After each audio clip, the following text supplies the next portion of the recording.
Hasil penyematan juga membolehkan ikhtiar madani untuk rakyat dilaksanakan.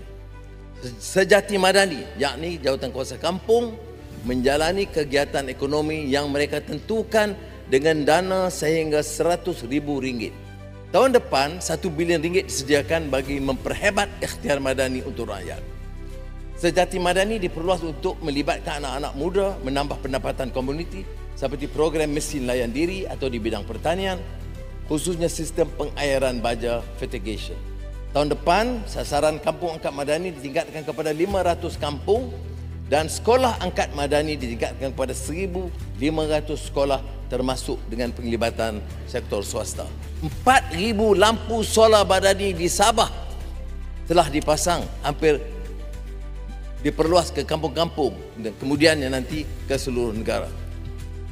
Sejahtera madani ialah sumbangan sektor swasta dalam menoktahkan kemiskinan Tengah dengan kejayaan dana terkumpul RM120 juta setakat ini.